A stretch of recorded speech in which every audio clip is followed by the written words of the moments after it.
그러면 시작합니다.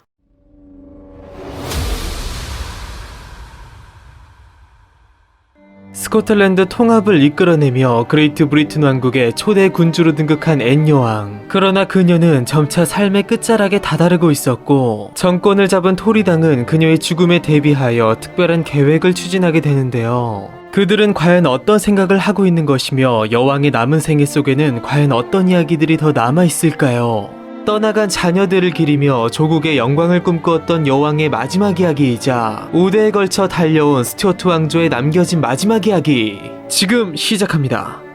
스페인 왕위계승 전쟁이 막을 내리던 해인 1714년, 영국의 실정을 모르는 사실상의 완전한 왜국 하노버가에게 영국의 왕위가 넘어가게 된 현실을 부정적으로 바라보며 진정한 스튜어트가의 직계 후손이 왕위를 계승해야 한다고 생각한 토리당, 그리고 그들의 지도자인 로버트 할리는 대륙에서 기회를 노리고 있는 제임스 프랜시스 에드워드에게 비밀리에 연락을 취해 왕위 계승자로 지명될 수 있도록 카톨릭 신앙을 포기하고 개종할 것을 제의했으나, 합법적인 왕을 폐위시킨 현 정부를 애초 인정하지 않은 제임스 에드워드는 아버지로부터 물려받은 자신의 신앙을 끝까지 포기하지 않았고, 1년 뒤 스코틀랜드에서 자신을 위시해 벌어질 자코바이트 운동의 본격적인 시작을 기다리게 됩니다. 그렇게 토리당이 자신들의 계획이 수포로 돌아간 것에 안타까워하고 있던 차, 삶의 끝자락을 향해 달려가고 있던 앤 여왕은 6년 전 사별한 남편 요르겐공, 14년 전 떠나보낸 아들 윌리엄, 아주 어릴 적 이별한 어머니 앤과 그녀 스스로 배신한 아버지 제임스 2세, 불행하게 헤어진 언니 메리에다 그녀를 떠나간 17명의 자녀들을 그리워하며 하루빨리 그들을 만나고 싶은 듯 급속도로 건강 악화를 보였고, 잉글랜드의 왕위에 오른 지 12년, 그레이트 브리튼 왕국의 초대 국왕의 자리에 오른 지 7년 만에 49세의 나이로 결국 사망하게 됩니다.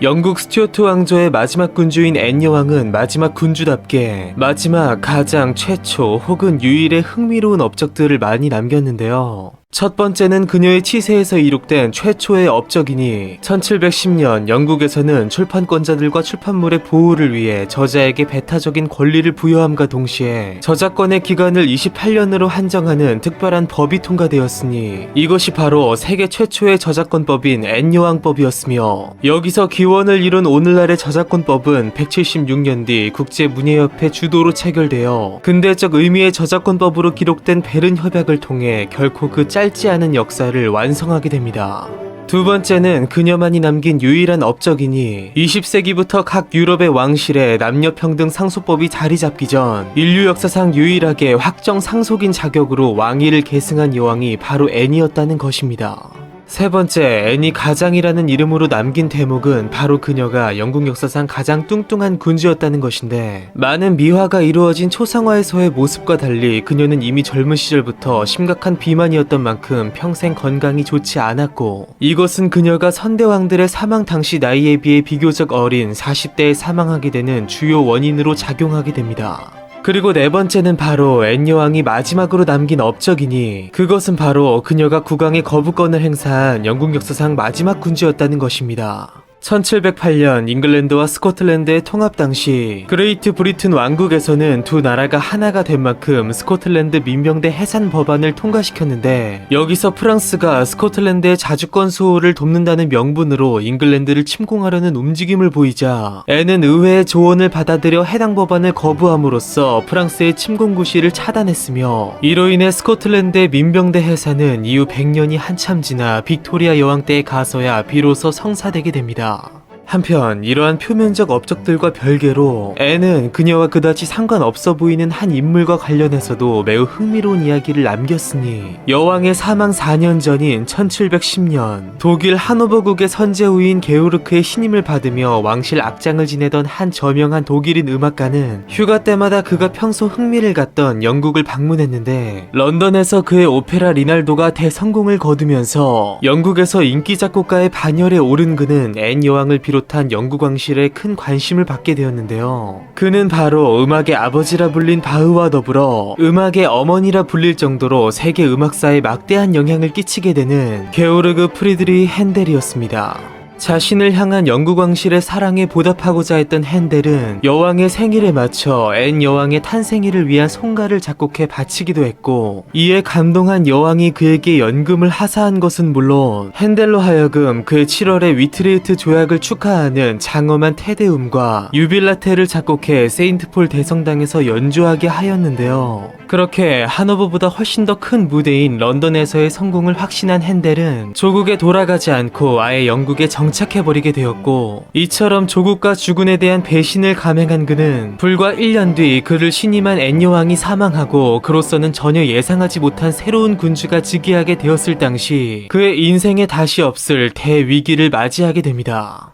한편 여왕이 사망함에 따라 이미 오래전 마련된 영국의 왕위 계승법에 의거 다음 왕위는 앤에 가장 가까운 신교도 혈육 여왕의 증조부 제임스 1세의 외손녀인 독일 하노버국의 조피 공녀에게 돌아가게 되어 있었으나, 여왕의 사망 직전 그녀 역시 사망해버린 만큼 결국 그녀의 아들인 하노버의 선제후 게오르크 공이 왕위를 계승하게 되었는데요. 그렇게 이미 여왕보다 5살이 많았던 54세의 게오르크가 대관식을 치르고 영국의 새로운 왕위에 오름으로써 1603년 제임스 1세가 잉글랜드의 왕위에 오른 지 111년 만에 7명의 왕을 거치며 수많은 역사적 족적을 남긴 잉글랜드 스튜어트 왕조가 역사의 뒤안길로 사라짐과 동시에 오늘날 영국 윈저 왕가의 전신인 하노버 왕조가 개창되었으니, 이를 개창한 그는 바로 하노버 왕조의 시조 조지 1세였습니다. 그렇게 영국의 새로운 왕위에 등극한 조지 1세는 자신을 배신하고 영국에 와있던 헨델과 재차 군신관계로 만나 이후 그와 관련하여 특별한 일화를 만들어내게 되었으며, 이미 노령에다 무엇보다 영어를 할 줄 몰랐고 거듭된 혁명으로 신권이 강해진 영국의 정치적 특성을 인정한 그는 스스로 내각회의, 즉 가기를 주재하지 않고 특정 신하에게 전권을 주어 이를 주재하게 하는 이른바 가기의 수석, 즉 수상의 개념을 만들어내게 되는데요. 그렇게 왕이 의회의 통치를 위임하는 소위 의원 내각제가 본격적으로 시작된 한편, 이때부터 그 유명한 왕은 군림하되 통치하지 않는다는 입헌군주제의 원칙이 확립되었으니, 이 중요한 두 제도는 이후 식민지 개척을 통해 전 세계의 4분의 1을 지배하게 된 대영 제국, 즉 영국의 강력한 영향을 바탕으로 전 세계에 전파, 기존의 의원 내각제 형태는 물론 대통령 중심제, 이원 집정부제 등 다양한 형태로 변형 및 발전됨으로써 전제군주제로 대표되는 특정 개인의 일방적 통치가 아닌 국민이 대표자를 선출해 정부나 의회를 구성하여 통치하는 오늘날의 대의민주주의 사회에 명백한 뿌리를 이루게 됩니다.